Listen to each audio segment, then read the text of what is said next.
Ready, start.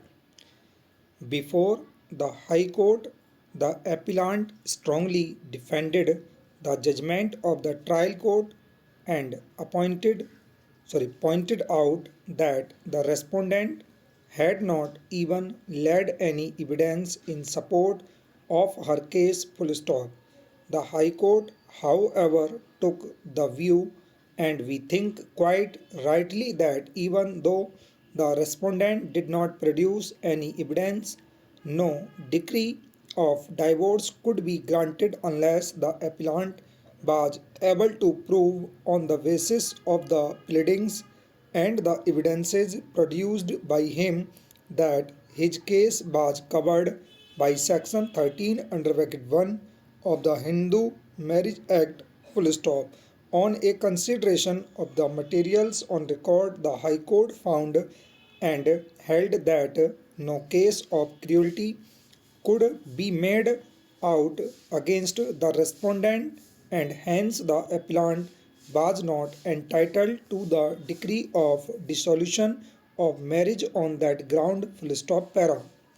The High Court found that the judgment of the trial court was mainly based on three allegations cited by the appellant as instances of the respondent's cruelty. Full stop.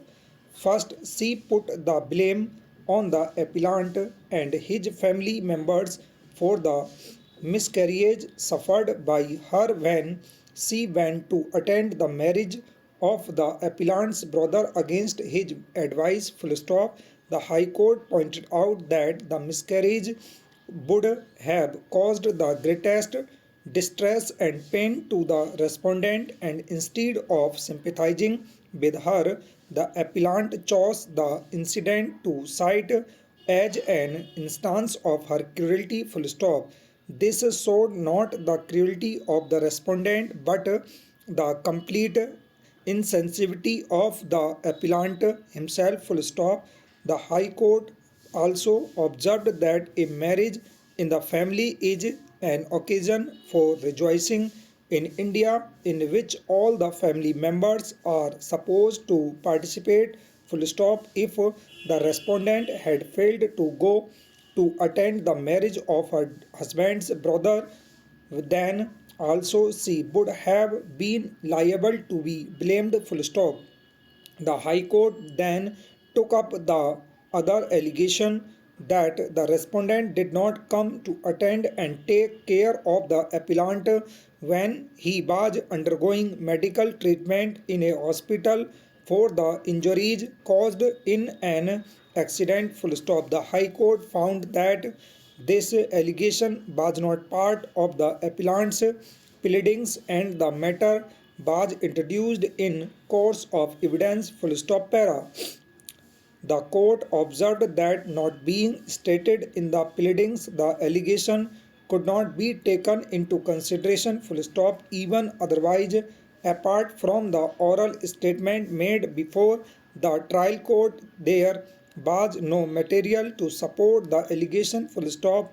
The appellant did not examine any doctor or produce the medical records in connection with his treatment. Full stop. In any event, one single instance in isolation was hardly sufficient for the dissolution of marriage on the ground that the respondent treated the appellant with cruelty. Full stop. The court also rejected the third allegation by the appellant that the respondent did not come to attend and serve his mother when she was admitted in a hospital for eye surgery. Full stop. The court did not believe the case, as neither the mother nor the attending doctor was examined, nor was any documentary evidence produced showing the mother's surgery. Full stop.